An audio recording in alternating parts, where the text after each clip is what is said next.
Dudes and dudettes, hello and welcome back to the BLT podcast, where each episode is a unique blend of stories, passions, and life's unexpected turns.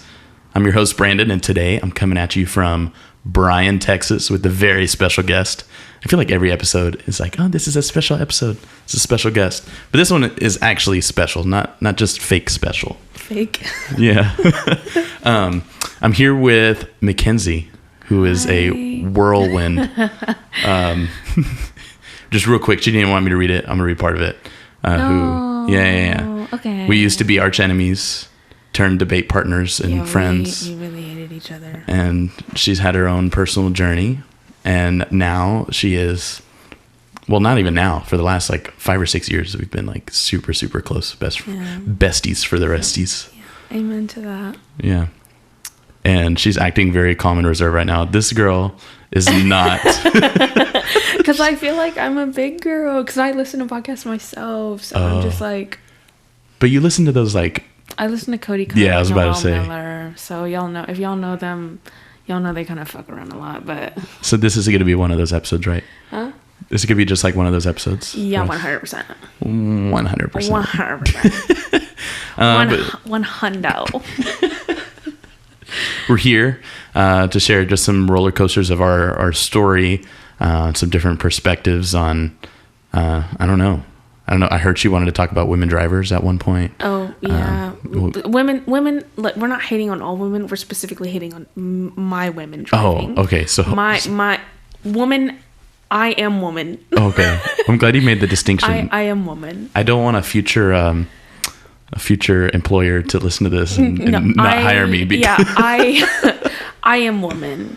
I am woman. Now, if we want to talk about it, no, I'm just kidding. Oh. Got the tape. So, guys, we're here for a roller coaster. I hope you're sitting back in your car or something, and I don't even want to say drinking a cup of tea. I have yet to drink tea on this podcast. We have tea. We have tea lights joining us. We do have tea lights at the table. They're not real. They're battery operated, but they are tea lights. They are tea lights. So, Mackenzie Pettit. I don't even know what your middle name is. Good. That's kind of a shame. It's Peyton. What? Yeah. Brendan. You don't know my middle name either? Brent. I know it sounds like Zane, like Ethan's. I guess it's Lane? close. Brendan Lane? No. Brendan Maine. Brendan Maine? Brendan. I'm your main. Oh. Is it Kane? Yeah. Okay, Brendan Kane Lippert. Whoa. Yours is actually Peyton? Yeah. So you're MPP? Okay, let's not go there. Oh, the MPP. Yeah, you know me. MPP, hold it down. Okay. Hold it down, everybody. HIT. Oh, my HITE. High school was. God. That was so long ago. Well, tell us who you are. I don't know. What's your like elevator pitch? Who are you? My elevator pitch? I don't have an elevator pitch. Well, just like if you were on an episode of Love Island or something and you had to do like your little intro, like who are you? Who do you find fit? Yeah. I like. How old are you? How old am I? I'm 22. Yeah. 22. It's been a long day for you. Yeah, as I've been at work all day. And we're Friday. recording this, on Black Friday. Yeah. Don't work retail, people. That's all I got to say. I hate Christmas. Well, Mackenzie lives here in Bryan / College Station, Texas. She is on the cusp of graduating. Yes, I graduate from Tarleton next spring. I applied for graduation. They haven't approved it, so we're still hoping that I am graduating. But the goal is, let's knock on that wood. The goal is that I graduate in spring with my bachelor's in kinesiology. Yeah. Fun. Man. So, we mentioned before, we used to not really like each other at all. I'll let you share your experience in a minute, but I guess the first time I ever saw the Tasmanian Devil, It was probably MPP. banned. No. Really? It was in 5th grade. What? I was in Miss Bowen's class. Oh. And Oh, no. lo and behold, there's this like ratchet, like Okay. loudmouth girl who would get in trouble and get sent to this class to live out her prison sentence. And Let's just clarify, I wasn't ratchet. I was a menace, but I wasn't ratchet. I was a menace, I'll give him that, but I was not ratchet. But you were known for like talking back to the teacher and like just rabble rousing. Not necessarily talking back to the teacher, but 100% like pushing buttons to their limits. Very true. Like there were people who talked back to the teacher, and I was just, there were buttons to push, and I pushed them. So yeah, that was my first interactions was like the straight A, like good, quiet student in 5th grade. Like, oh man, Okay, she's a mess. Let me be clear. I also made straight A's. I just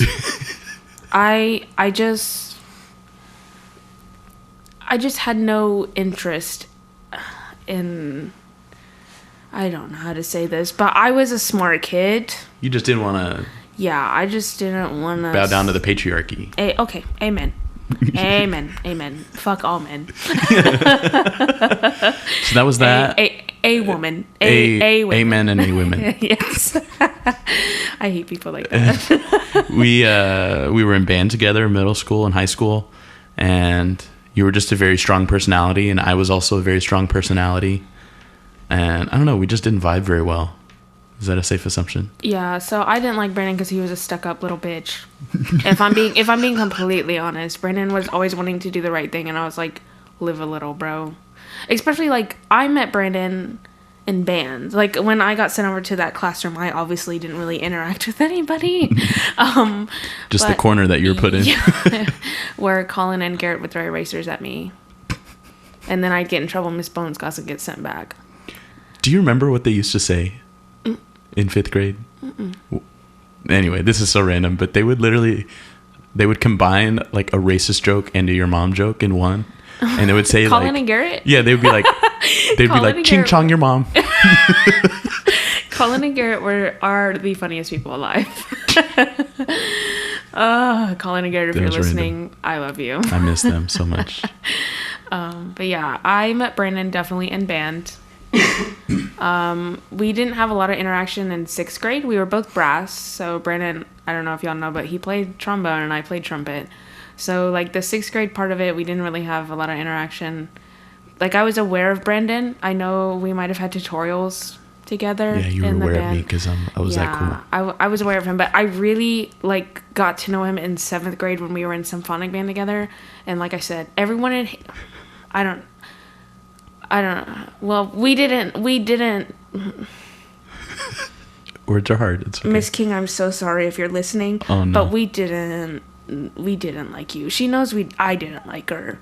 But like middle school band was just not the best. I had fun in middle school band. What? No, I wanted to quit. If I didn't make color guard, I wanted to quit. And Mr. King was like, no, in order to be in band, or in order to do color guard, you have to be in band. And I was like, okay. I don't like playing my instrument, but yeah.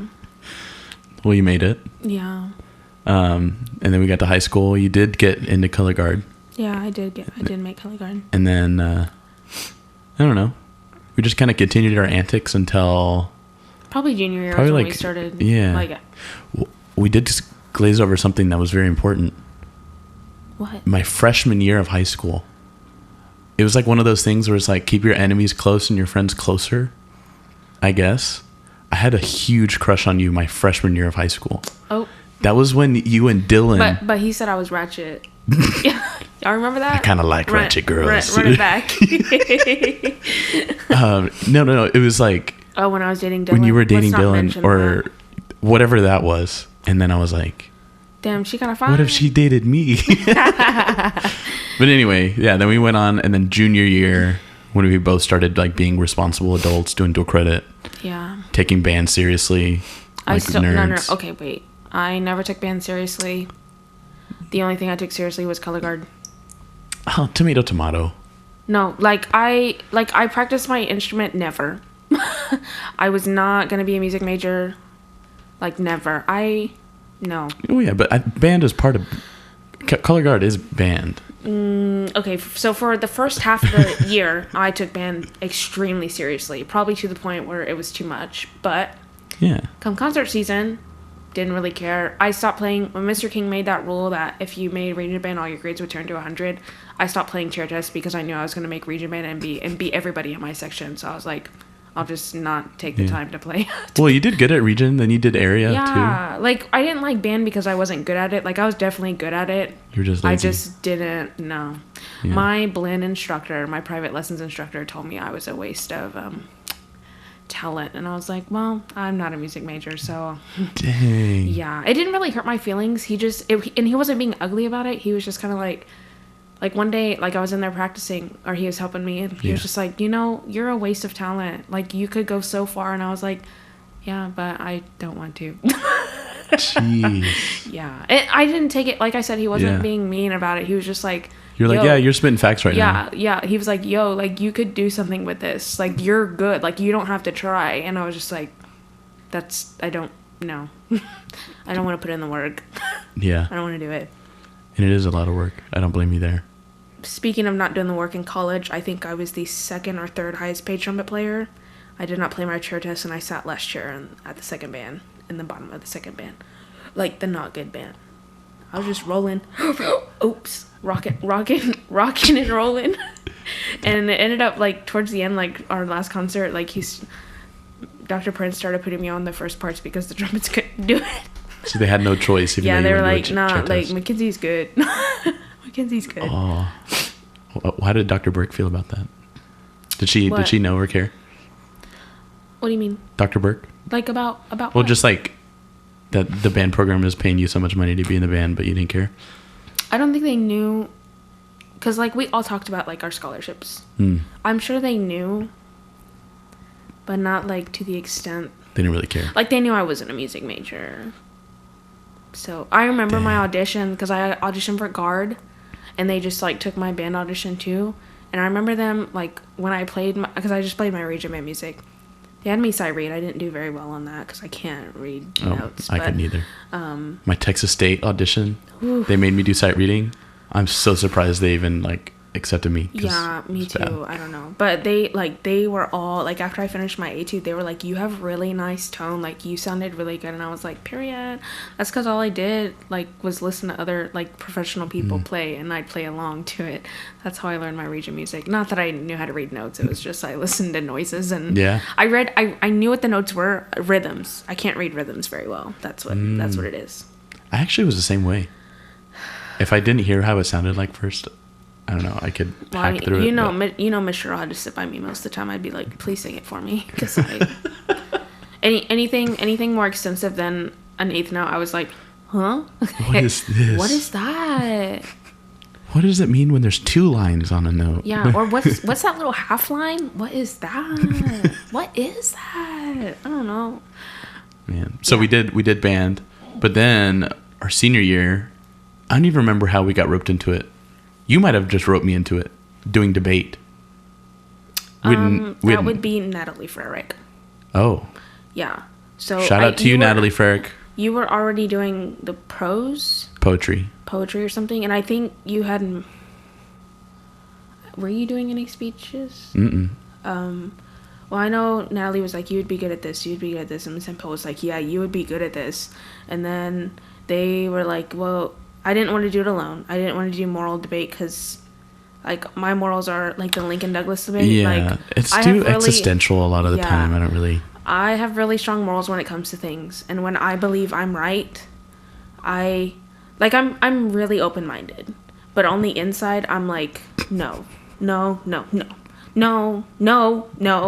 I'll get, like, really frustrated. And I know, like, in a competition setting, I would lose my mind. Mm-hmm. So it's easier to just go with a policy, like, with policy, you're either right or you're wrong. And I'm right, so fuck you. That's why we were so perfect at it. Like, we didn't go to lunch for, like, 4 or 5 months. Yeah. We would go, and we'd go to the library and work on our case. Yep. We had a former Smithville High School debater who was now an adult and had children. And she came back and was coaching us. Shout out to Miranda.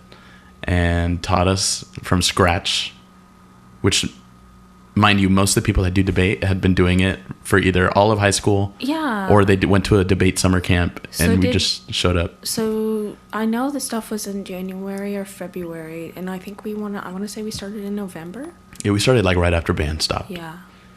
And we went. God, we won our first 7 rounds. We went undefeated until district. I also had the flu the day before. Our first round. Yeah. I was talking to somebody about this. It was extremely messy. Like both us and the other team, like this was obviously apparent that it was our first debate. But I also had the flu like a couple days before. Mm-hmm. Oh, and we were in Round Rock. Yeah. And we straight up stopped the round. We're like, I had to puke. I had to puke. I had to throw up. It was like those videos of Mom, I throw up. Mom, I threw up in the bed, Mom. But yeah, we still crushed it. Yeah, I remember sitting in the room waiting for you to finish vomiting. And we're just like making small talk with the judge and the other team, and we're all just like, that was funny. That was not a door, people. That was her very dumb dog. Oh, she's sleeping. She's sleeping, yeah. And I'm sitting in there, and the judge is like, I've been doing this for a long time, but I've never had this happen, and I don't even know what to do. And we still kicked their ass. Give us the W. Give us the W. Yeah. That's what you do. And then we won again. And again. And again. And again. And again. And again. And then we lost in the final round. Yeah, the finals. Those. Oh, that was so... Talk about ratchet. Lagrange. We went against these twin girls. We went against them already, and we won. Were we negative or positive? We were for it. Remember. We were for it because then when we went on that second round, they had our exact same case. They had we were trying to disprove. Garbage. Yeah. Yeah, and I think I messed that up a little bit. No, I think it was the judges. The judges didn't vote in favor. Like, I definitely feel like if we had run a counter plan, we could have won that. But I think I messed it up a little bit. I think I remember being like, wait, what? For people that don't know about policy debate or CX debate, essentially there's a resolution for the entire year, which that year, do you want to restate the resolution? I'll let you do it in a second. I don't even know if I can. Here, I'll do it. It's the United States federal government should substantially reduce restrictions on legal immigration to the United States. I don't remember that. But anyway, and you have to be... What happened in between then? What? You know how much has happened between now and then to me? I don't... What happened? We'll get to that in a second. And you have to prepare 2 sides, and you don't know which argument you're going to do first. So there's an AF side and a neg side. You have to either affirm, yes, the United States federal government should reduce restrictions on legal immigrations. And then with that, you have to have all this evidence to back it up.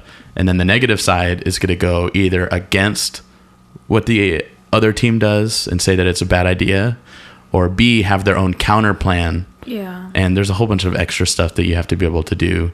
And it's a lot on the fly. Like, they'll just be... Bro, they be reading like United States federal government and critiques the card number 5, and I hate it. And they just read really fast, and so we're like over here. And smart people use computers for all their evidence. No, not smart people. Rich kids who don't know what they're doing use computers, and we lugged around this. We had this giant file box that was broken on the bottom, and I would carry it around. And it probably had like at least 1,000 pieces of paper with different. But we got compliments on it from the judges, because most of the judges were old. They were like, we don't ever have issues with paper. And we were like, that's why we win. Mm-hmm. They gave us half a point every time we walked in with paper. We walked in the room already winning. Yes, sir. That's what I like to see, young whippersnappers, learning from your grandfather. And I think our AF was about H-1B visas. Saying that it would be beneficial, to increase skilled labor visas in the United States. Because a lot of people, gosh, we're going to get into the weeds, but like a lot of people come into the United States for school. Like, let's say they're coming from the UK or India or China or these places. They're coming to get an advanced degree, and then we don't have a job for them, so we send them back. Or even and help their own country instead of us. The celebrity part of it, like so many of our celebrities are not like Melania Trump, U.S. born, Justin Bieber, like all of them. Taylor Swift's from here, right? Yeah. Our little economy makers here. I thought you were talking about Melania because I think she's on a specialty visa, like an H-1B visa. Yeah. But like even just, you know, we're smart and talented people. We want them in the United States. Yeah. But anyway. It's not your birthday. Yeah. It was my birthday one debate round. Like one day we were at contest.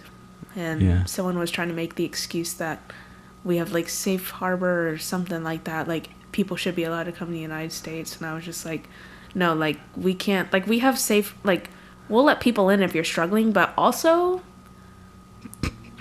like we cannot, my like low income family cannot pay taxes for these people to come in and just it's not your birthday, you can't just walk in over here. That's the fun part about this kind of debate too, is it let us play both sides of like the political spectrum, because like regardless, which we don't need to get into it anyway, but it's like, man, if we were really conservative people outside of this and then like we had to go in there and be like very liberal, or vice versa, if we're like generally be liberal political ideas and having to be like, well, we don't want your kind here, you know? Yeah. Like, because a lot of people, like most of the inexperienced ones, which I'm not saying we were experienced, but I could tell that some of them would be nervous and they'd start using kind of like the morals of it. And it's like, no, babe, like you gotta bring something to the table for me to let you in. I think that was the best part about our team, was like, we didn't know what we were talking about. I mean, we did, but we didn't. We were just like, anytime someone brought up, but they're hurting, they're injured, I was like, no. We were very convicted. I don't care. Like you would do your CX, like and they'll be like, oh, something that harms the United States, and then you're like, what's the population of the United States? Oh, you don't know? No further questions. Like, do you remember that? Yeah. Do you remember that one? So there was a round where I forgot what it was.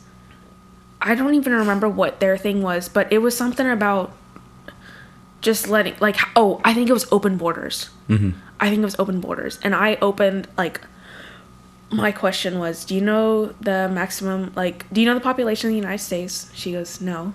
I said, do you know the maximum capacity of the United States? Shout out to Miranda for giving me those questions. Yeah. She was like, no. And I said, so you don't know if the U.S. can even hold, like, these people? She goes, no. I said, okay, no further questions. And I think I have, like, a 4 or 6 minute, like, CX at this point, cross-examination. Yeah. And I was just like, okay, like, we're done. Like, no further questions. I literally just, like, threw your entire thing into the trash now. Some of those kids' faces would just be like, like, dumbfounded. Yeah, and I'm not gonna lie. I'm obviously exaggerating, like, probably exaggerating the memory, but you were kind of mean. I was kind of mean, yeah. And it was like good cop, bad cop. Like, you were a bad cop. Not to say, like, I was nice to them, but I was like... You were the more... I was the brains. You were the more, operation. like, explaining, like, this is why yours won't work, and I was just kind of like, nah, your shit won't work. Oh, and you used the word shit, not to say a bad word, but because that was the... you remember shits? Oh, yeah. Solvency, harms, inherency, topicality, and solvency, and significance. Those are the stock issues that you need to either support or say is not supported in your argument. We don't cuss on this podcast. We use acronyms. Anytime I say shits, that's what I'm referring to. Yeah. Oh, dang. Shits. I'm just trying to remember the... but yeah, we killed that. And then stupid twins, we lost to them in the last round, and we're state alternates. Yeah, so one thing, like, I know it made Miranda so mad because we had already gone against these girls, and I think we only went against one other team, and it might have been Columbus or something, but all day we were going against LaGrange teams. And I think, like, you couldn't have paired us with someone else. Yeah. You know? Yeah, I think our first group was Navasota. Yeah, we went against one or two other, but all the rest of that day it was LaGrange, and we were throwing LaGrange in the trash. And then we got paired up again with that same with those same girls. And even before we started the debate, Miranda was ticked. Mm-hmm. I remember that. She was like, no. Yeah. I remember her being mad, and she was really upset when we lost. I feel bad. I just remember how stressful it was. I was so stressed out during that time. I was stressed. Like, I know I messed that one up for us. I think our only option for that one was to run a counterplan, and we just... Well, were they the ones that were talking about, like, they had the bees or, like, the environment or something? There was some kind of weird argument. Or, like, famine. I don't even remember. I think so. Who cares? Yeah. But anyway, I hope they got destroyed in the first round at state. Yeah. And then we graduated high school. Yep. Peace out. And then COVID happened. I was here for spring break, and I helped you move out of your apartment for COVID. Yeah, I was in Burnham at that time. I was going to Berlin and Burnham. And then all hell broke loose around Christmas time. So I left after COVID happened. We all had to move back home. I was like, I don't want to move back home. Like, I live by myself. I want to have that freedom. So I got an apartment here in College Station and just switched over here. And then I just started not feeling good. Oops. I remember going to eat at Mexico Lindo, which is a Mexican. It's like the only place that people eat. But it's the spot. It's good it's white. Good. It's good white Mexican food, but it's Mexican people who make it. It's just white Mexican food. Yeah. They have to please our little hick town. Yeah. So can't be too it's spicy. Like every day after school, everyone goes there type thing. Munch on them chips and salsa. But I was home for like I think Thanksgiving at that point, because it was early on, before things went down, and I went and had lunch with you or dinner with you, and you're like, yeah, just like. I don't know, like you were passing out or something, like just getting like really lightheaded. I was like, girl, you should probably go to the doctor. Yeah, that's what my mom said too. And I was like, I'm okay. Because also at that time, like I'm going to school full time. I think I was taking 16 hours and I had 3 jobs. So, that explained why I was tired. What really tipped me off was like my anxiety. We're going to talk about mental health for real fast. My anxiety got like really bad. And my mom was like, yo, like you should get on some meds. Yeah. And I was like, okay. And then so we saw a psychiatrist, got me on some meds, and then I guess like my brain finally like calmed down enough to like realize what was going on with my body. And I was like, wow, like I'm sleeping and my heart's like just but I'm over dramatic, if you can't tell already. And I was like, I told my mommy, and she was like, okay, like whatever. Yeah. And then I was like, I got a little watch, and I was like, yo, like let's make sure I'm not crazy. And my resting heart rate in November was probably around like 120. Yeah. So that was one of the main things that like tipped it off. I had a lot of weight gain, but first year in college, freshman 15. Yeah. A lot of it was water. Yeah, I was about to say most of it was water weight. Yeah. So in the hospital, when I went to the hospital and they finally put me on Lasix, I think I lost, I want to say 15 pounds of water. Yeah, in that first 2 weeks. And for selfish reasons, I was so upset when you were in the hospital because this is around New Year's. Oh, and you're like, damn, this is the only time I get to see her. Yeah, and I was supposed to go to the party. Like, Mackenzie was my freaking New Year's date. Yeah, we always said that if we don't every year. Oh yeah. Every time, like, how long did we say? We're like, I don't know. Me and Bryan were gonna be a New Year's kiss. We're like, we got to. Also, if we're not married by the we're like age for the of, homies. Yeah. Also, if we're not married by the age of 45, we're just gonna get married. Yeah, domestic partnership. Yes. With a little bit spice. Oh yeah. But yeah, so that led up to that. That was one of those things. My mom was like, well, she's not eating like anything bad, and like I had a meal plan, so I had access to like good food. I didn't just go off and eat trash. Then another thing that kind of tipped it off, I am asthmatic, but the fluid started coming around my lungs and I just couldn't breathe at nighttime. But again, I'm asthmatic. That's what I just thought it was. Fast forward like a couple more weeks, I'm passing out in November. Passed out first time, didn't say anything. Passed out second time, didn't say anything. Passed out third time in the shower. I was like, Mom! I think something's wrong here. And at that point, I think my heart rate, like resting heart rate, was like just sitting down was probably 135. And that was like beginning of December. And mommy made an appointment to see a cardiologist in January because she's like, something's wrong. And then, like, Christmas, I was not feeling good at all. Like, I couldn't really eat. I remember throwing up my Christmas food, like, in my grandma's bathroom. And they wanted to, like, go down to the river on the little hay bale, and I just was, like, not feeling it at all. I come back to College Station, and if y'all know me, like, I work myself to death.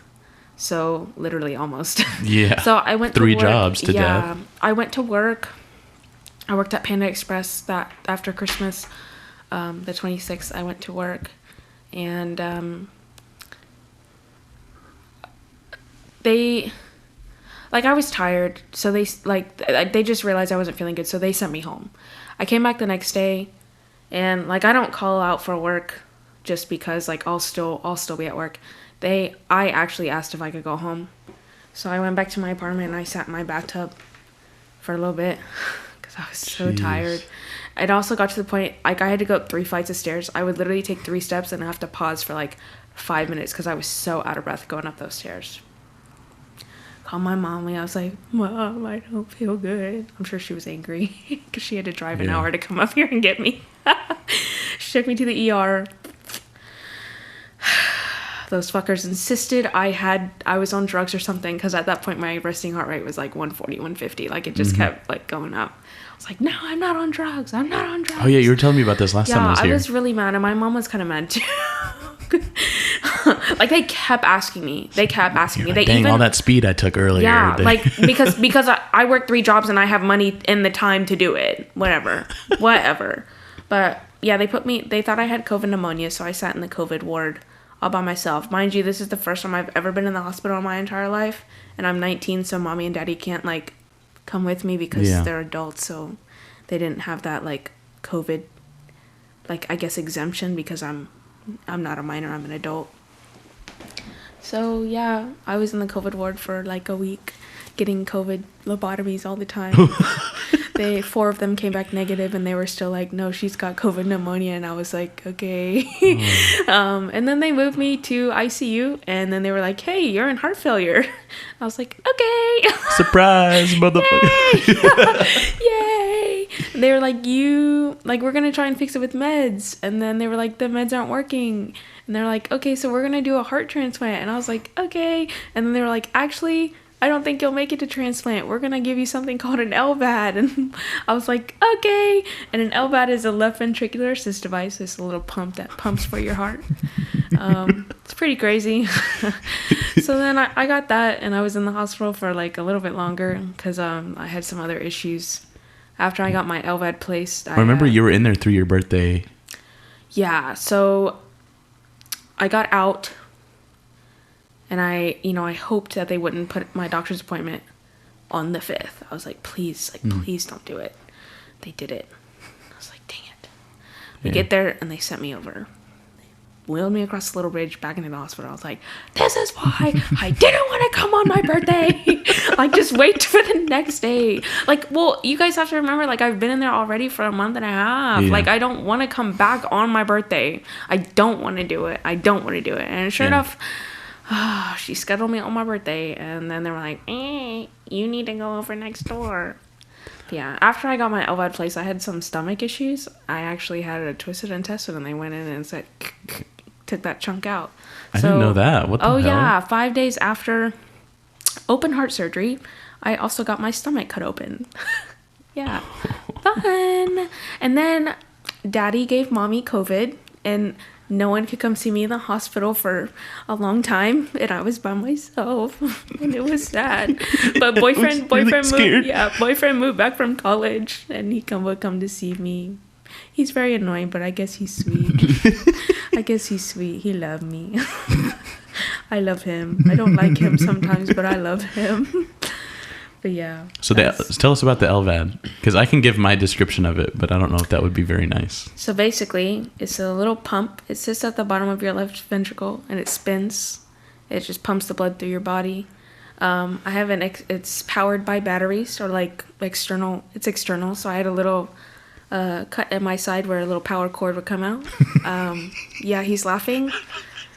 It wasn't funny. They called me Roomba because I would hook up to batteries during the day. That's what powered me and kept me going. She carried a satchel with like a little miniature car battery. And then at nighttime, I would plug into the wall. Yeah, I'd plug into the wall and go to sleep. So I was called Roomba in my house for a little bit. And then, mind you, the cord was only 15 feet long, so I could only go to the bathroom. I could go out the hallway to my house, and then I'd stand there like tethered to the damn wall. So. And then what would happen if it came unplugged? So it'd make a lot of like beep beep beep beep noises. But my thing was when they were doing the LVAD education, like for my caregiver, my mom and my dad. I thought it would be so funny because if any of y'all know where Bastrop is, we get fires, we get floods, we get tornadoes. It's like the most random spot of Texas. Yeah, we get hurricanes. The only thing we don't get are earthquakes. But I thought it would be hilarious if, I'm in heart failure, but the power goes off and I'm connected to power at night and I would die. And my mom did not find that very funny. I thought it was very funny, but unfortunately, the alarms would go off and wake everybody up. But yeah, I just know that my dad would check the refrigerator first the next morning and not me, and my mom would come in and be like, "McKenzie's dad." For some reason, I thought that was hysterical. I was in a bad place. Jeez. And then a year later, March 24th, 2022, I got my heart transplant. Yeah. Yep. Whoop whoop. Now I'm better. She is. You wouldn't have guessed that she went through all of it because she's. I'm cute. Just as much as. Bitch. Whoa. But yeah, that's my little story. That was your roller coaster. Yeah. And you're one of the youngest LVAD. Yes, I am actually the youngest LVAD patient at Seton, Maine. I got mine at the age of 19. Keep in mind there are little kids, like little babies. I think a 3-month-old. Got one at Del Seton, the children one, the children's hospital. But at the big adult hospital, I'm the youngest person. Yeah. Yeah. I know it wasn't me. It scared the hell out of me. I think it scared everybody, and this is gonna sound crazy, but it didn't scare me. Like, this is okay. So I think I was so, sorry for my language, pissed and upset that my life was turning upside down. Like I had to quit school. I had to move back home. Like I was not happy about it. But I used to work at a vet clinic, so like I was used to all the hospital stuff. Like I really wasn't stressed about it. It was just kind of like, when they told me the medications wouldn't work, I was like, ugh. And then they said that I need a heart transplant. I was like, ugh. And then they were like, well, you can't wait till transplant because your heart's too bad. And I was like, like it wasn't like I was scared. Like I'm sure a part of me was like nervous, but I was more upset that I don't like change, if we can't already tell. I was just more upset that my life was just like going to like like everything was turned upside down. Tossed everywhere. The thing that I was most afraid of was a heart cath, which I get them all the time now. I metabolize fentanyl really fast, so I'm awake during it. Can't feel anything, but I'm awake. They get mad that I talk through it. It's about an hour long. They go through, I don't know what artery it is in your neck. And they put a little balloon and they test the pressures in your heart. I get biopsies and they'll go in through that same little tube and they'll like take little chunks of my heart and test for rejection. But yeah, that's a normal occurrence now. I've probably had about more than 25 in the past 2 years. But when they were first doing it, because they were trying to diagnose my heart failure, again, first time I've ever been in the hospital, the doctor is telling me that they're going to put something through my wrist and it's going to go into my heart and they're just going to blow up a little balloon in there and check pressures. And I'm sitting there going, huh? Do what? Where's my mom? And you what in your cup? Yeah. You did what in your cup? And then I think the doctor, like, poor guy, I think he was trying to make me feel better because he was like, oh no, like, it's okay, you'll be awake.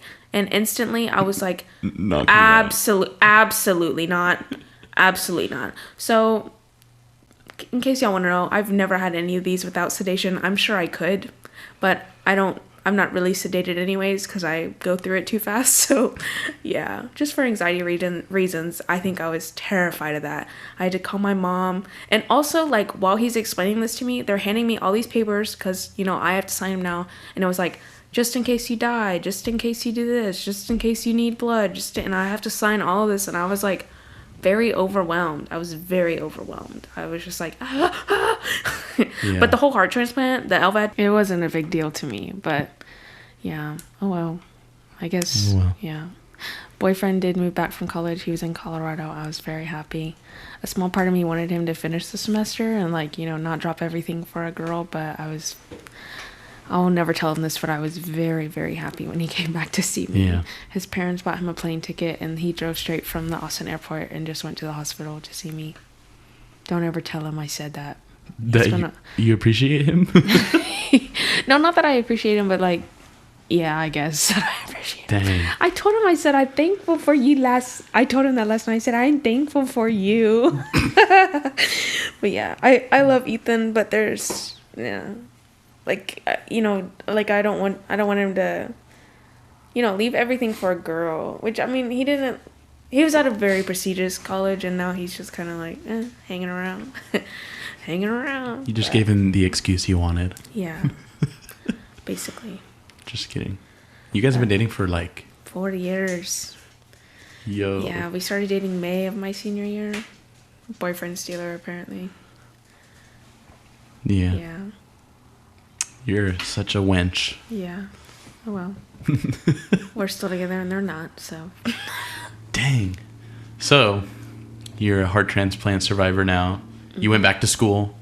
And you're so worried that you feel like you've been in school forever. We were just talking about this. But you're literally going to get your piece of paper the same time that I'm getting my piece of paper. And no, I've been in school. I'll get my piece of paper in spring. You'll get yours in. But I won't get my actual degree until May. Yeah. Okay. Yeah, so originally I wanted to do veterinary medicine.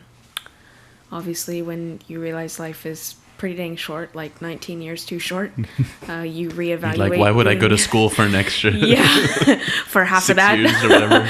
Why would I go to school for half of what I've lived already? So I was like, I fell in love with my cardiac rehab people. Sorry if I get emotional, but the only time I would leave my room in the hospital is when they come and take me on a walk. And then, yeah, they have a pretty easy job, and I was like, you know, I started asking around, like, what they need, and they're like, oh, you know, some of them have masters and things, but they're like, oh, I just need a bachelor's, and I was like, shoot, 4 years. But yeah, so that's what I want to do. I'll graduate with a bachelor's. I have my associates already. I'm also a certified nutrition coach. Hey. But yeah, I'm excited. I am really excited. I love my cardiac rehab people, and I'll be around, like, people like me, so. So what's you're graduating in May. Mm-hmm. I know you said that there's like an internship component, but like after that, are you hoping to go back to Austin? Are you trying to stay here? What's your angle? I don't know. I would love to work at the same hospital I was transplanted at, but it's Austin, so we'll see. Hard to come by. Yeah, I want to work here. Like, if they offer me a job here, I'd love to work here. But Ethan, we had a discussion. Ethan's very quiet and introverted, has no opinions, but he has an opinion in that he doesn't want to live here. So, yeah. I'm a very, I say what I say and what I say goes. You're the boss. You wear the pants. I am the boss in this relationship, but if the underdog has an opinion, which he never does, I will respect that opinion, and we will not agree to that opinion, but it'll be open for discussion later on. You're like, I hear your point, but I don't care. Yeah. No, like, we'll definitely discuss it and, you know, open a compromise, because Ethan does not have a degree yet. I'm about to have 2. So if it's my job and, you know, I have the big girl job at the moment and you're still lagging around, you can just hold on tight until you get a big boy job. But yeah, it'll definitely be open to discussion. Ethan, no opinions whatsoever, but he has an opinion, so I will respect that and ask why. And I just don't want to go back to Smithville. Yeah, I don't. Gosh, no offense to the people that are there, but that was the big thing for me too. Like, that's kind of why I went to school so far away. Because I almost went to Texas State, but I was like, it's just an hour away. It's too close. I'm just gonna get sucked back in. And you're just gonna see all the same Smithville people because we're not the brightest. Well, and I love our hometown. I love all the people in our hometown, but I also just know, just like every other small town, it's like once you come back, or once you there's no room for growth once you come back. Yeah, and off the time you're stuck. Well, you're not really stuck, but you put down roots. Yeah. And you're just kind of in the same spot, and so I wouldn't mind coming back. but it would either need to be on like a very strict, like, okay, this is a temporary thing, or at the end of it all. Oh, like the end of my life before I like a little retirement band teacher job. I guess I don't know. There's been, or you do what Mr. Morris does. Y'all go on cruises all the time and then come back and. I wish. Yeah, I need to ask them how they handled their money, because these two people were both band directors, and they go on cruises. Listen, like 10 a year. Yes, maybe 5. I don't know. They travel so much. Oh, they just lived at Yellowstone for like 3 months. I want to know what they did as 2 band director salaries. How'd they get that much money? Who's your financial advisor? Please. Yeah. That's why I think I told my mom one time when she's like, "Oh, you're not going to make any money as a band director." I was like, "Well, you're a teacher." Yeah. Oh, look at them. Look at them. It happens. Yeah.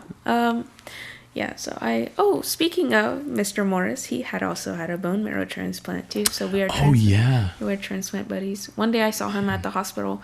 I was getting a biopsy for the day, and he was coming in to get something removed. I saw him in the parking lot, and I sat there and I went, "Excuse me," and he was like, he did his little like, "What?" He's like, "What are you doing here?" He got really worried at first, and I was like, "No, I'm leaving." Talk about Ethan was like, "That's not Mr. Morris. That's not Mr. Morris." I was like, "Yes, it is. Yes, it is. He's got the hat on. I know it is him." I recognize Perry Morris anyway. Yeah. So this retired teacher couple, they were band directors in Giddings for a long time, and then were like, I guess you call them clinicians. They would come and just help. They teach us like private lessons every once in a while, and like clinic the band. But they were always like, God, it was so scary. Scary like, Perry? Yeah, literally that was his nickname, because he was like this, well, from the outsider perspective, like this crotchety old man, and he would like take a drumstick into your, or a screwdriver or something into your... I can tell you right now, he doesn't hit people, but I was hit. It was teasing. It wasn't like, "You're bad," but I was hit by the thing. Or he'd hit the stand really hard. Everyone hits me. Like, Miss Cheryl used to hit me with the clipboard all the time. What's the statute of limitations on child abuse? But no, in all reality, they were just like very, very helpful people for my own career. They're probably a really big part of like why I chose to do what I want to do. And I will say, Mr. Morris was actually like a really fun person to me in the lesson. It was Miss Morris that scared me, because she was so sweet, but she would just tell you behind her smile, like, "Man, you're trash." No, Mr. Morris, like, Eden, I only had Miss Morris a couple times, and she was fine. I liked her. Mr. Morris was just... aggressive? Yes. Yeah. So there should be no reason that I can't hear my playing outside of the practice room, but I can hear you singing over my instrument outside the practice room door. I should not hear "la," like that should not happen, and that's what would happen with Scary Perry. And then you could literally, like, we're in Ghetto Smithville. Mr. King would use whatever stick he had. We had screwdrivers, and for it was conducting batons. Clunk, it was clunk clunk, like on that chair. It was just not him being scary, but just what he did that was scary. Yeah. Again, we could not hear the instrument outside of the practice room, like in the band hall. Mm-hmm. But Scary Perry would sing over the instrument and through the soundproof door. Yep. So that's how that went. Man, look at them chugging. What are you doing, dog? Willow, come here. Why are you weird? No, don't go that way, baby. Come here. We had very interesting things happen when we were in high school. I don't know. I feel like everybody does. No, we just didn't have teachers because teachers did bad things. Well, also that. But like for a small school, like per capita or whatever, just like natural disasters or tragedies or people getting arrested for pedophilia or... the first day of high school, we didn't even have a regular first day because there was like a fire in the cafeteria. Yeah. In the kitchen or something. Something happened. We got bussed back to the junior high. Yeah. And then do you remember in 6th grade, I don't think it was the first day, but like a couple days in, were you in Miss Fox's class in first period with me? No, I was in 8th period. Okay. So I know we had 2nd period gym and then we had Miss Barron's together. But I remember there was a naked man because the nursing home was nearby the school. Yes, and the nursing home was by the school, and all of us were like going to the windows to see this naked old man, and everyone like they put the school in lockdown for a. I don't remember that. You don't remember that? They were like, "Everyone, get in the classroom," and Miss Fox was just like, "Get in there, get in there," and all of us were like, "No, we want to see old man penis." God, talk about crazy teachers. That was her. But yeah. I thought you were gonna talk about. I guess it was 7th grade. When Coach Helms threw a desk at a special needs kid for breaking his stapler. Yeah. And then when Connor called Eduardo a wetback and chopped his finger off the desk. Y'all, this is crazy. Both of these Sit events, up in the chair. Both of these events are so crazy because I hate that it's our grade. I hate that it's our grade. This is a really sensitive subject, but we had 2 suicides in our grade, right? Yeah. Hayden and Hayden. Like, why is it always our grade? Why were we really that bad to each other? Like. Well, I was never absent from school, but miraculously, particularly the finger and the desk incident, the only 2 days I was ever absent were the days that like crazy stuff happened. This kid called a Hispanic student a wetback, which is, a pretty racially motivated. It was a hick, like. Oh, yeah. It wasn't. Yeah, it was. Trashy kind of comment. Not trashy, but like. Country hick boy. Yeah. Connor. And so this kid took so much offense that he flipped him in his desk, and he was holding on to the side of the desk, and it chopped his finger off. Yeah, it's like sewed back, and it's just like. Meh. Connor also played saxophone. Yeah, and then also in middle school, like it was that week of Halloween when that student had committed suicide. We also had a teacher die the same week. Do you remember that? It was those I do remember. Halloween floods. I do remember. His car got stuck in a ditch and he drowned. Yeah, I remember. God.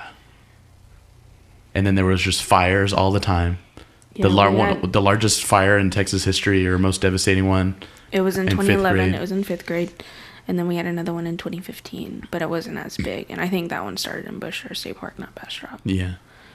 And then, Bastrop is stupid. We have fires all the time, and they want to do controlled burns when it's really windy. So we happen to have a few uncontrolled burns. It's like every year. It's like, there's another fire in Bastrop, guys. Yeah. I think the last one a couple months ago wasn't too bad, but a couple 100 acres. Yeah. I mean, for us to say a couple 100 acres is not too bad. Well, it's not 38,000 acres and 2,000 homes, but it's still like. So some people rebuilt after the 2011 fire, and then when the 2015 fire took their home, they were like, yeah, we're out of here. We're out of here. And then in between that, after that, because Harvey was Hurricane 2016 Harvey. or 17. I think it's 2016. I don't know, but it was after that. So Harvey happened, and everyone got flooded out. And then I think I was home with my LVAD. The tornadoes went by our house in Page. Do you remember the big storms? And then we have the ice. The big ice storm. I was in the hospital during that time. They ran out of blankets. But my little controller that was my little controller that was attached to me with my VAD, it was like a little hot potato, so it kept me warm underneath my blanket. Okay, dog, you're stressing me out. She's trying to get over it, I think. Willow, just go around, baby. Come here, Willow. My dog has 1 brain cell, and I got it from Brandon's mother. Yeah. Crazy thing. Whoever thought it was a good idea to breed my dim-witted golden retriever with Daisy. With another one. So Willow, I was pet sitting when Willow was born, and exactly a week later I got my transplant, so Brandon's mommy gave her to me for free. Yeah. Good luck charm. That is also just not very smart. Yeah, she's so stupid. Just look at her eyes. Like, smooth brain. Like, there's no wrinkles. No thoughts happening in her brain. Smooth brain. She's gonna get scared. And then if you tear shit up, dog, you're dead. We had you had Coach Slider, right? I was taking IPC. I know, yeah. I don't know what I was taking. I think I was taking, I don't know, but one year I had a teacher who didn't do very well for IPC, which is integrated physics and chemistry, for the dumb kids who didn't take algebra. I guess. I don't know. It was 2 different languages, and they were like, eh. And then we didn't have a teacher. We had a teacher all the way. For chemistry, we had a teacher all the way. The only good education I got was biology. The first biology with Coach Bull. Thank you, sir, so much for your... Literally. I miss him. Yeah. I see him every year at the river, but... he taught us biology. Wonderful. Learned everything I could. And then I had a teacher. He quit. And then we had a sub for the rest of the year. And then my junior year, we had a coach teach my anatomy and physiology. So we all know how well that went. It was a football coach. Also not a very good football coach. And then... Yeah, not the dog. Dog water. the dog water. And then senior year, we had Mr. Crunk. Love that man, but he was a physics teacher. And teaching us biology. Yeah, he taught us AP biology. So. Well, I was just going to talk about our chemistry experience that you didn't have, but we had a coach that was like sleeping in class, showed up late. The most sketched out thing that he did was we had a drug dog come in for a random search during our class, and the officer was like, don't take any bags, don't take anything with you. And he like snuck his backpack out with him. And then like a week later, week 2, they were like, oh yeah, he got fired. And then we had a sub. Then we had a long-term sub for the rest of the year. And basically, Smithfield did not do us justice in science department. Yeah. And then they hired my mom. I hope she's doing it. I think she's doing a good job. She's gonna listen to this. She's gonna hate me. I don't know. I hope the people I talk to don't like her. What? Yeah. Oh, that makes sense. Yeah. She's communicating without words. She's using her brain power. Yeah. Because we can't say the name. Like, but they're also just kind of like whack in general. The people that she's talking about. Yeah. Yeah, we just had, I don't know. Do you remember that? We had a couple lockdowns. Like one of them, this kid was like on the roof of the school. Yeah. Another one, a kid got like swatted in the parking lot for like bringing, he had like guns in his truck or something. Or yeah, because they thought he had called in a threat. We live in Smithville, so like we still like have yee people go hunting.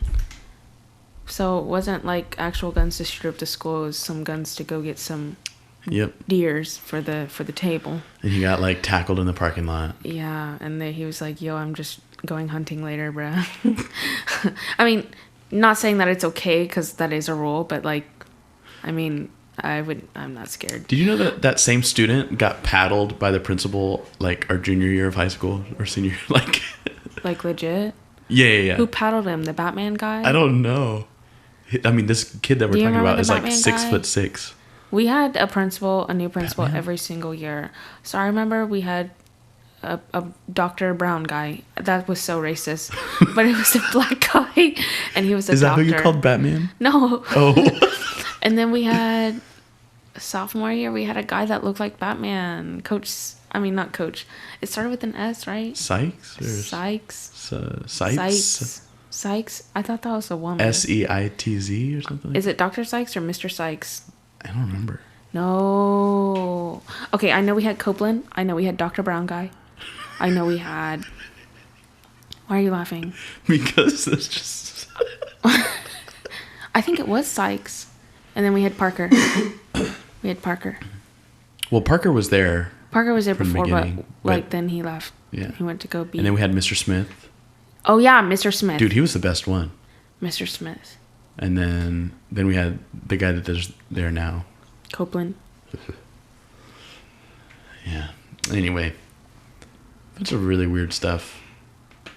But we've survived and we're about to get a job.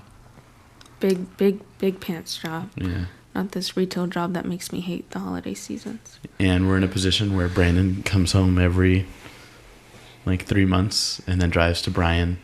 Yeah, and Mackenzie really needs to drive to Brandon, but my schedule's a little whack right now. It's also a long drive. Yeah. But you make it for me. I mean, I know you come see your mom. But I'm a man, you see, and that's what a man is supposed to do. He drives to meet his woman. But yeah, his mocha mommy. Oh my gosh. Yeah. I'm a brown person, if y'all can't tell. We don't know what kind of brown. Yeah, black, brown. Something. Black, brown, white, brown. We don't know if she's but like... But we don't know, like, if we're, like, 100% Puerto Rican black, brown. Yeah. The Puerto Rican... I think you're, like, Dominican. Yeah. I say every year I'm going to get you... I'm brown in the sense that I have white people with me, but we don't know what type of black I am. Yeah. Well, because you're adopted. Yeah. Yeah, every year I say I'm going to get you that 23andMe. Yeah, but that's And then I also expensive. see how expensive it is, and I'm like, dang, I just can't afford it. Watch it say that you're like 100% just black. Irish. Like it doesn't say anything, it just says black. Unknown. Negro.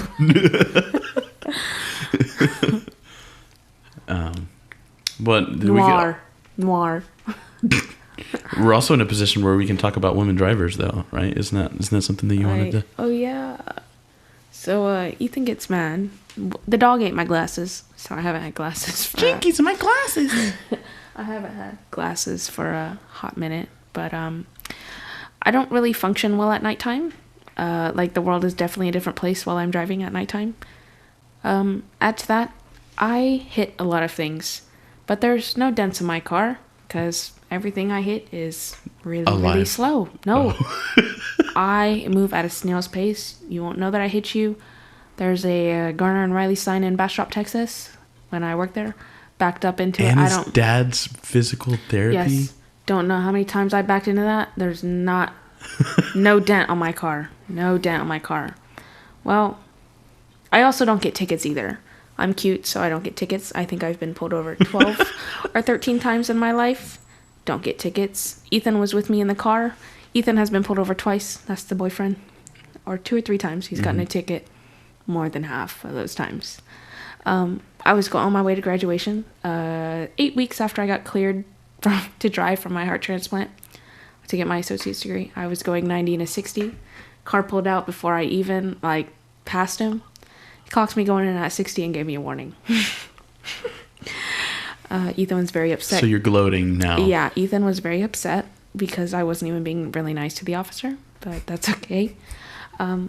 Back to the crappy women drivers. Ethan gets mad because I do things and I just go, oops, or oopsie.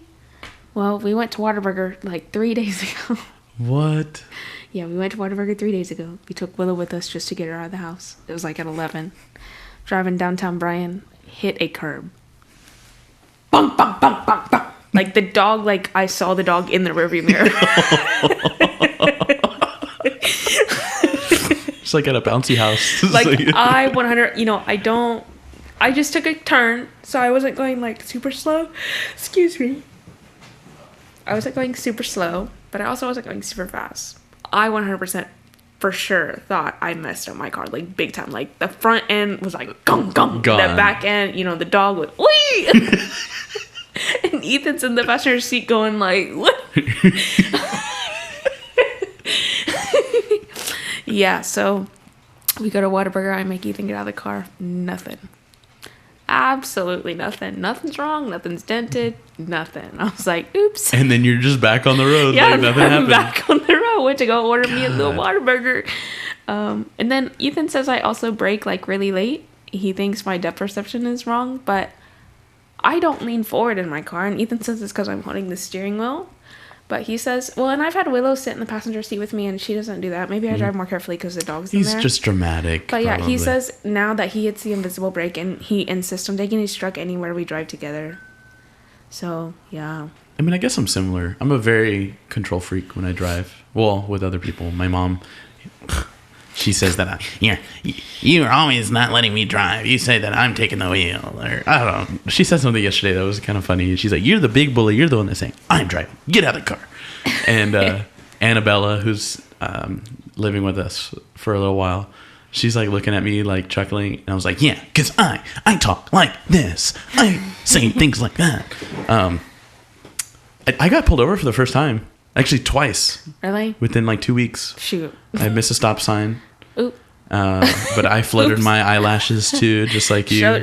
Showed them the little scar on my chest. Showed them my cleavage. The little scar on my chest and my boobies that went with it. Oh my God, you're so young. That happened to you? Yes, sir. And I'm still gorgeous. Write me that ticket. For me, it was like the UTPB bumper sticker. And he's like, you go to UTPB? It's like, yeah. He's like, well, I have no interest in writing a ticket to a college student. You just be careful and have a good day. And then the second one, I just started working at Permian. No, here they're like, you're a college student, write that fucking ticket. Yeah. They're like, your family has money, write the ticket. You go to A&M, gig them. Gig them that money. And then the second one, apparently at the high school, you can't turn left between 11 and 5 or something onto the main road. I don't even know. But it was like the second week of school. And I did it, got pulled over. I was like, oh, shit. And he's like, did you not see the sign? I was like, no. He's like, well, there's so many accidents that happen there. There's a sign. It's very plainly stated. And I was like, oh, I'm sorry. I just started working here. I'm not, whatever. Yeah. And then he also saw the UTP. He's like, oh, you go to UTPB? I was like, yeah, I'm in my student teaching. He's like, oh, okay. Well, I'm just going to let you off with a written warning. But your next one, you're going to get a ticket. I promise you. Yeah. It's your boy. Fool me once. Fool me twice. Can't get fooled again. Most of mine are speeding tickets. There's been a couple times when I first moved here, like before the heart stuff, me and Hannah Vosick, shout out her, love that girl. We were driving back, and it said no left turn. And I was like, well. Do what? Yeah. So we're new here. If we go right, we don't know where we're going. So I sat there, and I was like, well. Like, probably for a good 5 minutes. I was like, I don't know, like, what's right. But I know I came from the left, and I know how to get out from the left side. Mm-hmm. So I just went, and took a left turn where it said no left turn. The police car was like, meow, meow, meow. I was like, dang it. He goes, did you see the sign? I said, yes, sir, I did. He goes, yeah, I could tell you waited there for a little bit. I was like, yeah, I just figured, I guess, getting a ticket was better than getting lost. And he started laughing and wrote me a warning. Yeah, I don't know anything in this place. How I can't go right.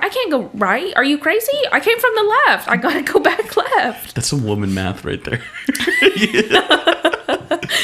Yeah, and then I was picking up Ethan. I think it was this year. At the blend campus, I was picking up Ethan from school. I wanted to do a U-turn, like into the whatever. Well, I forgot there was a stop sign, but I went ahead and did the U-turn. And when the police guy came after me, I was like, oh, dang it, I wasn't supposed to do the U-turn. And Ethan was like, no, you didn't stop at the stop sign. And I was like, oops. And then, oops, there it is. Oops. And then I rolled in the window. An officer came up. He's like, that was a wonderful, beautiful U-turn. You just didn't stop at the stop sign. And I was like, and he wrote me a warning. But yeah, Ethan was just sitting in the car because I think he already knew and he didn't say anything, so I guess he thought I knew. And I was like, oh, dang it, I wasn't supposed to do a U-turn. He's like, no, you can do the U-turn, you just didn't stop at the stop sign. I was like, I hate you.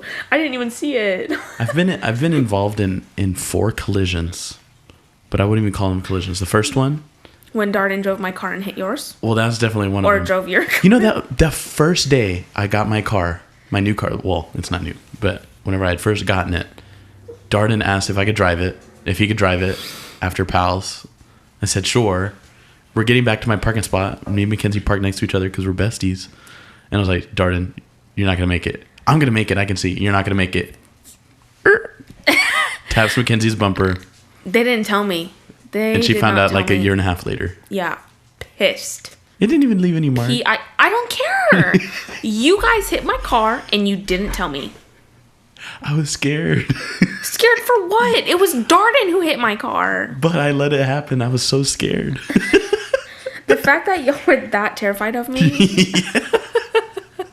is kind of funny. And then I think we just let it like slip out in natural conversation. No, I think Emily said it because y'all told Emily. And Emily was like, does Mackenzie know? Nope. I did not. I was like, hold the phone. The first time. You hit my car when? Yeah. The first time I hit anything was when I had my green car.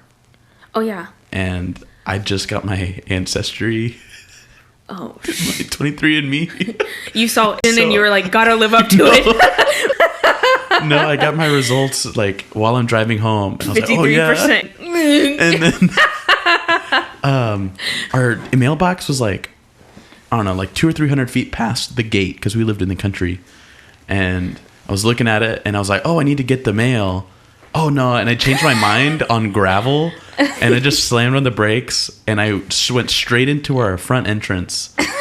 And there was cars behind me, and so I already knew my bumper. Is that why your bumper was taped for the longest time? That's what happened? Yeah. And so, people were driving, so it was a standard. Like, I threw it in reverse, and I drove over the cattle guard, dragging my bumper and the whole front of my car. I would be so embarrassed. I don't know these people, but I'd be so because I knew that they would stop. Like, we're in the country. I knew that they would stop, be like, are you okay? Oh. So I was like, the whole fence was broken. And I'm like crying almost and cussing.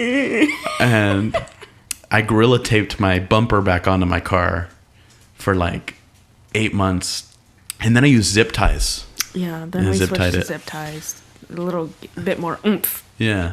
And then the only other 2 times was my freshman year of college. I was backing out slowly. And this girl on her phone was just driving by. And I hit like the back of her car while I was backing out. She was speeding by. And I get out, I was like, oh my God, I'm so sorry. Do you want my insurance? And she's still on her phone texting, which is what she was doing while she was driving. Oh. And she was like, texting, oh, it's fine. And she drove away. Oh. And she had more scuff marks on her car than I did on mine. Shoot, take it and run. I know. She don't know. And then the last time was this summer. I was like taking a turnaround under this overpass, and the car in front of me started moving, and so like I'm you're looking and they had and stopped. I start going and they stopped again. And there's this old man gets out of his Buick and he's like, and I was like, oh sir, I'm so sorry, are you guys okay? And he's like, it's fine. And then we left. I was like, that's whew. So funny. That happens to me like on the daily. Like I'll be like, ooh, like why'd you stop? Go. Making excuses. I saw you go, like blah blah blah. And he's like, yeah, it's fine.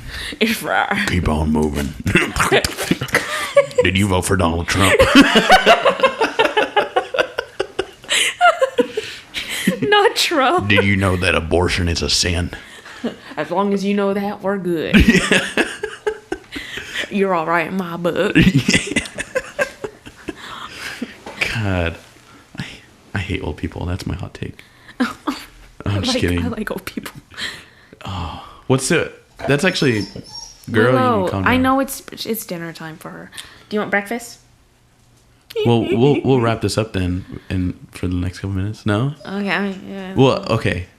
So the first thing that we always do at the end of the podcast is a hot take, or multiple hot takes, and then we'll share your movie/show/video game recommendation of the week.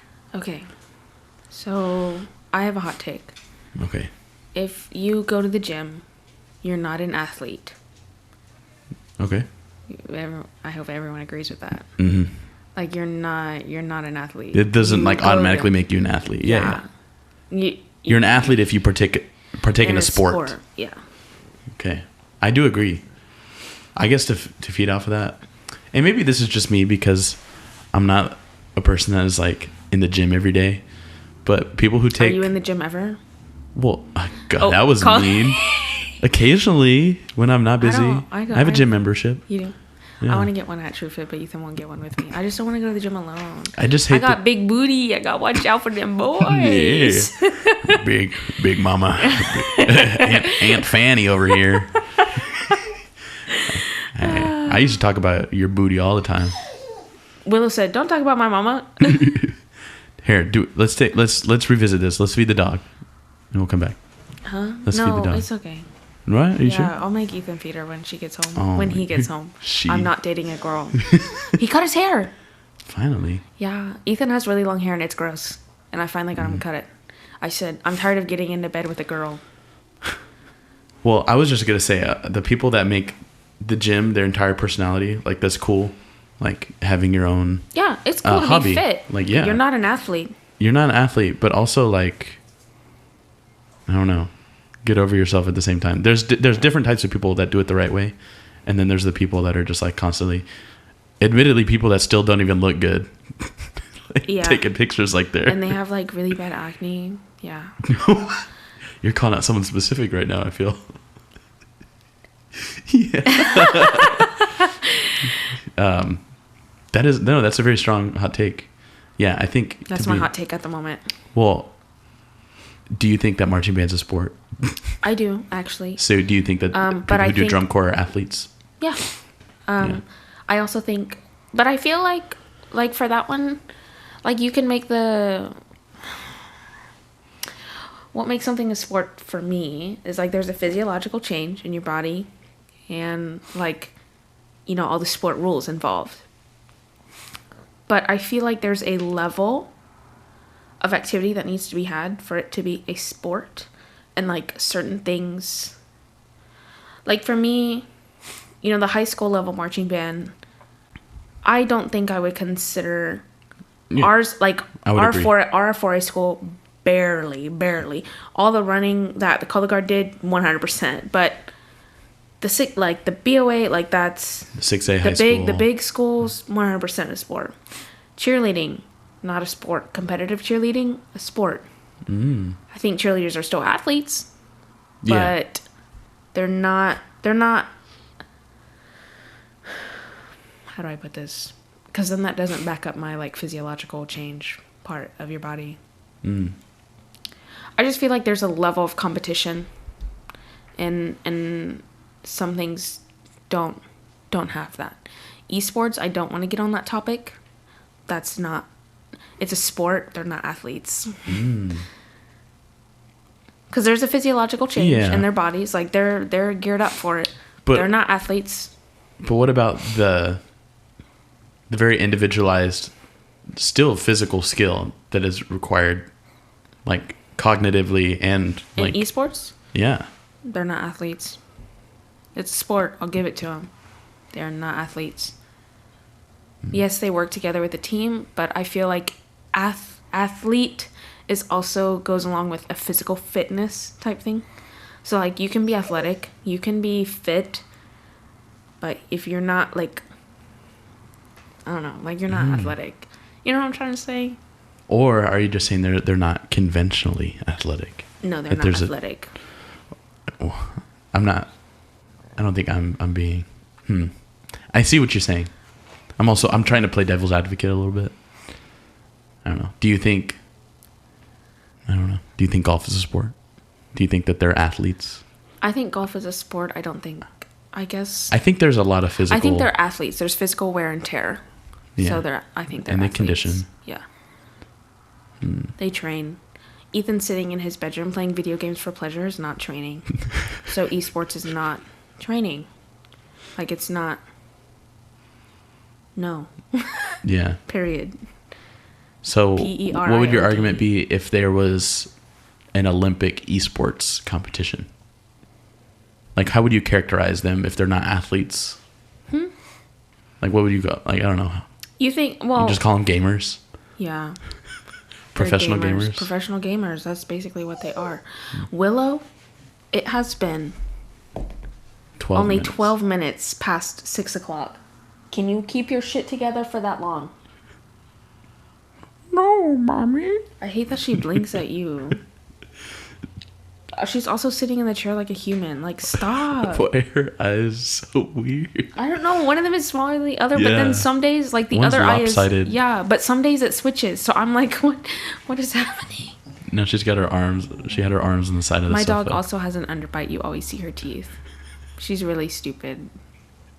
Yes, I got the dog for free, but I think anybody should have gotten the dog for free.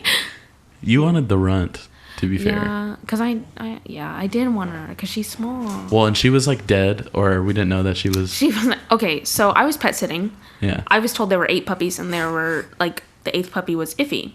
8th puppy came out. I said, all right, because it happened at 1 a.m. after I worked a 12-hour shift at a physical therapy place. I had to go to work the next day. I was like, it happened at 1 a.m., probably in around, like, 5. 8th puppy came out. I said, good night. Daisy, everybody's alive. Let's go. I like to joke that Daisy did not get to Willow fast enough to lick her and make her get oxygen. And that is why she is the way she is. Because the next morning, I went to count them, make sure everyone was still alive, and Brandon's mom asked for the sex. And there were 2 boys and 7 girls. And I was like, huh? I went and counted again. I was like, oh, we have 9 puppies. So Willow is like 2 weeks behind in growth. She weighs 48 pounds. I think like Nicolette's dog Knox weighs like 50 now. Or no, he doesn't weigh 50. He weighs like 75. Whoa. Yeah. I don't know about the females, but Willow's small. Some people ask me if she's a mini. No, she's just cognitively challenged. Yeah, 100%. And development. Look at her. I'm trying to think of what my hot take would be. She is a good dog, though. She's a good dog. Here's my hot take, and it's not a hot take because I feel like Willow's not a good dog. yeah. Willow's the worst dog. I feel like smart people would agree with me, but the people that would disagree are the people that fall in these categories. Okay. But there is nothing. Oh, I want to use really mean words, but I can't. There's nothing more stupid than the people that will take a very practical truck, something that is useful or could be useful, like an F-250 or anything, and then give it a 20-inch lift and put 40-inch wheels on it. And they start the engines like... Like, okay, the most ridiculous thing that I saw was an F-350, like very powerful pickup truck, dually, right? Had the 4 wheels in the back. That was like... I thought it was only 2. Well, there are 2 wheels on each side. I thought you were like... a dually truck. Look at them hips, brother. And he got birthing hips. the bottom of the truck was at least 4 feet off the ground. Absolutely not. And there was LEDs in the rims and underneath the truck. It's like, number one, you just made it so you can never use this truck practically. Yeah. How are you going to connect a trailer to it? Oh, I'm with you. I need to load up some logs. Let me put them over my head into the truck. Well, he's not going to be loading logs. He's just... What is this? God, it's like $100,000 truck. Yeah. That is not even useful. Why'd you do that? And you're just an ass. Yeah. No one likes you. We have someone who lives out here. I think it's a truck. Every morning. Like, well, yesterday morning it was at like 4. Bum, bum, bum, bum, bum, bum, bum, bum, bum. And he sat there for a little bit. So it was bum, bum, bum, bum, bum. And then he started driving away and it was like... Probably gets like 3 miles to the gallon. Yeah, and I bet his penis is 2 inches long. Yeah, and then there's also the inverse. We have it a lot in Odessa. But like... I thought you were going to say something. No. They'll take like a truck, like a single cab Chevy, and they'll drop it down and make it a mini truck, like that, like an inch off the ground. You have white hick people and Hispanic hick people. Those are the 2 differences. And the only reason you can say that is because you're brown. Yeah. And Brandon's like, I don't want to get in trouble for race. I don't want to. One of the funniest things that I ever saw while I was there was like 3 or 4 of these mini trucks, these like very like lowered squatted trucks that were like street racing going into town, and they got in a wreck. Or like not like a serious wreck, but they all got in a wreck and stopped traffic, and I was like, that's what you get. But anyway, that's my hot take. Big trucks, little trucks, stupid trucks, they're worthless. Yeah, I agree with that hot take. Yeah. What's your opinion on Jeep trucks? Legos? Yes. I think Jeep trucks are stupid because if you wanted a truck, then you should have just gotten a real regular truck. Yeah, that's how I feel. Is it good, mamas? And then if you wanted a Jeep, you should have gotten a Jeep. If you wanted a truck, yes, because the combination is very ugly. I don't like it. And not very practical. Bricky. Yeah. Bricky. Like Lego bricks. Like. Yeah. And the bed looks like a foot deep. Yeah. I don't know. I don't like it. And the wheels are big. It sounds cool on paper, but... Cool on paper, but you didn't have to bring it to life. Could you imagine spending like $60,000 on a Jeep truck when you could have gotten like an F-150? Yeah. No, I really want a RAV4. Just like a Toyota RAV4. That's what I want. Okay, white girl. I'm praying to God that someone in my family is like, oh, you're graduating, let's get you a new car, and it's a RAV4. I have an ex that drove a RAV4. Not the most recent, but the one before that. Yeah. But I want it like a new one. I don't even know what the new ones look like. They are nice. Yeah. One of my good friends, Bree. Oh God, she drives a RAV4. I like them. Okay, so those are the hot takes. Yeah. Now, what's your movie game recommendation? Well, I don't know. Movie? TV show, whatever. So I'm gonna plug Love Island UK. That damn dog. I'm so sorry. She's a little thirsty.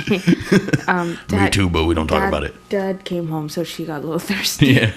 I'm gonna plug Love Island UK. I'm not a big fan of reality TV, especially because my only exposure was the US, and I was like, ew, for trash. But I'm a big fan of the Love Island UK. I've seen all seasons. I watched Love Island Australia recently, the big one on Peacock, Love Island Games, where they took like contestants from around, like the top favorite ones from around the different Love Islands. And not gonna lie, that was pretty dang good. I finished that up. It was pretty good. But I think I'm trying to. I like is it historical fiction? Yeah. Like Downton Abbey, Gilded Age. Gilded Age is the new one on HBO. Their second season came out, and I'm a big fan of it right now. Do you like all the romance ones?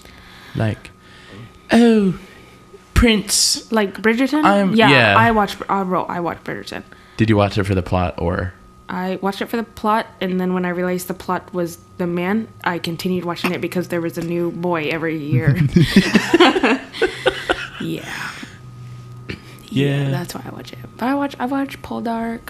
I'm rewatching Vampire Diaries right now. That's kind of like my sound. Like I'll go through and just throughout the year I'll put on like my little background. Yeah. So my backgrounds are The Office, Parks and Rec, Gilmore Girls, Community. I love Community. Vampire Diaries. I'll put on the originals every once in a while, and Supernatural. Those are like my big 7 things that I cycle through the year just to have background noise. Well, and you read a lot. What's your... Not so much right now. No? But I will say, I know everyone's on book talk right now, but the ACOTAR books and the ACOTAR? Yeah, A Court of Thorns and Roses. Like I read those books in high school, so I'm kind of mad that I have to share the boys. Yeah, boys. Yeah, that's okay. It's just kind of like it happens to me all the time. Like Hunger Games, I had read it before. I read Harry Potter before it was made into. I actually did not. Because you're not that old. But I don't want to be like that person. But I just kind of liked having that world to myself, and now I have to share. It's not like I'm not one of those people that's like, oh, I read it first. Like, no, I just liked having that world to myself, and I didn't have to share it with anybody. Yeah. But yeah, that happened with Divergent, that happened with Hunger Games, that happened with The Maze Runner, that happened with all these like movies that came out, and I'm like, well, I did read them and they were just mine, and now I can't buy the book that I want. Like Sarah's writing another one, and now I can't buy the book because the prices have hiked up because everyone's like wanting to read it, so it kind of pisses me off. Dang. That's another hot take. I hate the internet because it makes things like exaggerated. Yeah, so Game of Thrones. My mom has a set before the TV show ever came out. I don't know how much she spent on it, but I spent like $65 on my set. And mine was after the TV show came out. So it's like, bruh. Yeah. Yeah. It's all capitalism. Yeah.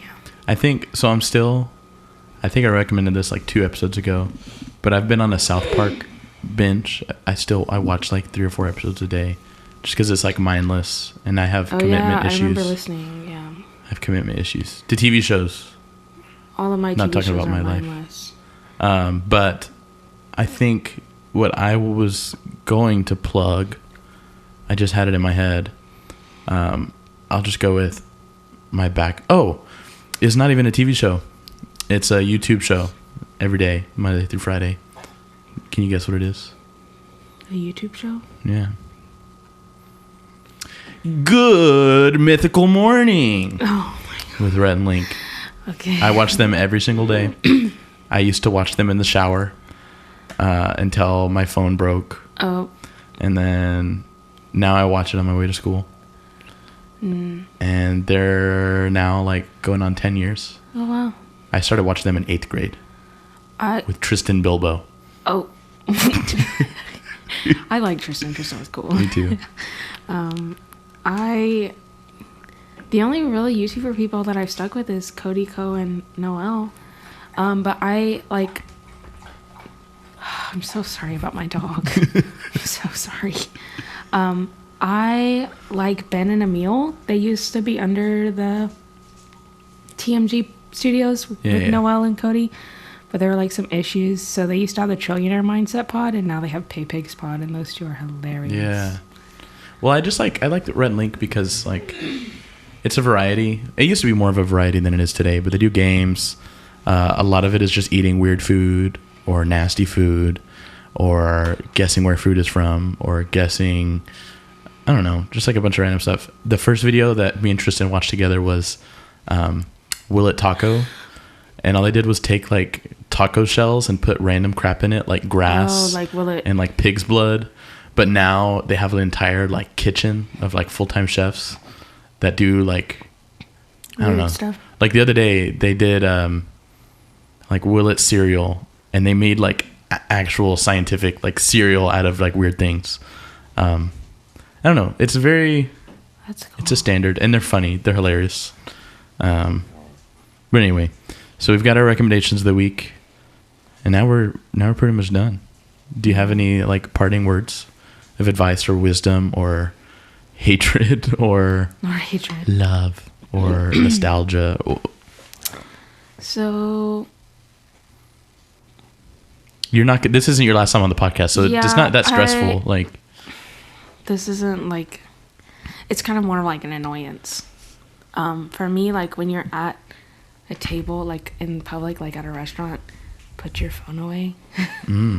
Like I don't like it when. So that's your advice to the young people. Yeah, I don't like it when people are on your phone, especially like when it's intimate, like two or like a small group of people. Like just put your phone away. Put your phone away. We were at Thanksgiving. My little brother on his phone. No one else was. He was just on his phone. And it was like out on the table. Like no one else's phone was out on the table. I also don't like that. Like I don't like that it's within reach.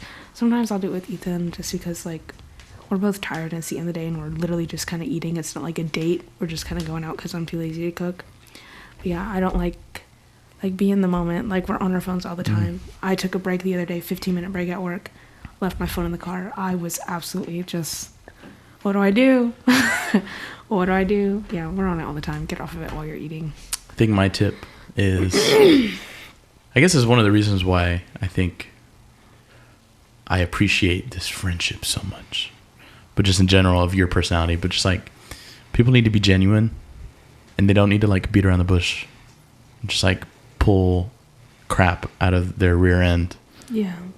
Just to like save face or whatever the reason is. Just be genuine. Tell the truth. You're not like helping anybody by. And don't brag about like dumb stuff. Like a lot of people that I like know, they just brag about the dumbest crap. Mm-hmm. And I'm like, And if you're wondering why people don't like you, or maybe you're wanting to be liked, or you're wondering why so-and-so is more popular, quote unquote, or is more successful, it's probably because they're more genuine people who know what they want and are able to communicate that with people and be positive for the most part. So anyway, that's it. We should rephrase that. The ones who are genuinely successful and happy in their career. Oh, yeah. Because people can make their way to the top all the time. We see it a lot over here at A&M, but they're not like genuinely happy. Yeah. Generational wealth. Yeah. Well, here we are. Did you have fun? Was this fun? I did have fun. Yeah. I want to do it again. This will be fun. When I'm in DC, I'm trying to think. Skype. There is a way for me to do a virtual kind of podcast. You just gotta. I have a big schedule in the spring. I know. She's hard to get to. I had to talk to her agent like 4 times to make this happen. Yeah, busy girl. Busy girl. Oh, but anyway, that's a wrap on today's heartfelt episode. But get it? And I hope you guys were inspired or humored or insert adjective here about today's conversations and McKenzie's story, and I don't know, maybe even the dogs. Donate your organs. Yeah.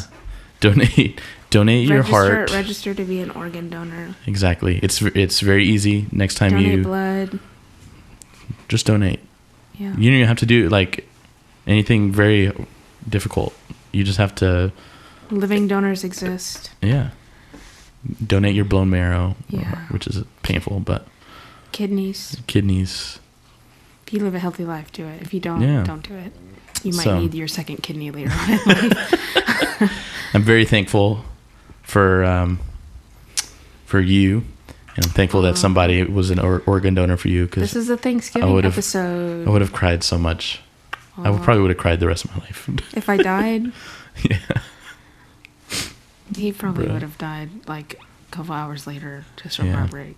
I like to joke with him that when I die when I'm older, because I'm probably not going to make it past 65, he'll just... Oh, also, this is going to be a little extra. I have come to the realization that if there were to be an apocalypse, I would not survive because I survive off of medication. Yikes. Well, if you go to the pharmacy, what are the odds that... What if they run out? But there's a lot of people who are on... Like, there's a lot of transplant people in the world. True. What if you could take the zombie virus and grow it? I'll just kill myself. I'll just kill myself before that happens. I'm not going to experience heart failure again. That was absolute shit. Well, despite your pessimistic outlook on the zombie apocalypse, thank you for being a generally optimistic person. Also, if y'all feel like donating to the Make Date High School band, I would greatly appreciate it. She's broke. She needs money. The school is broke and needs money, so I don't have to pay for color guard equipment. Speaking of donating, make sure you go to the BLT Facebook page and subscribe. Same thing with my YouTube, and just hit that subscribe button on Spotify and Apple Podcasts. There is now a donate function on Spotify. If you up in the world. Want to support me with like $2 a month, that's an option there. But to you guys, thank you for joining us on this journey. Remember that every heart has a story to tell, and every story has the power to connect each other. And, keep listening, keep brewing some more stories. Maybe I will feature you on a future podcast. And until next time, this is Brandon and Mackenzie from the BLT Podcast signing off. Stay strong, stay connected, and stay tuned. Goodbye. Love ya. I love most of y'all.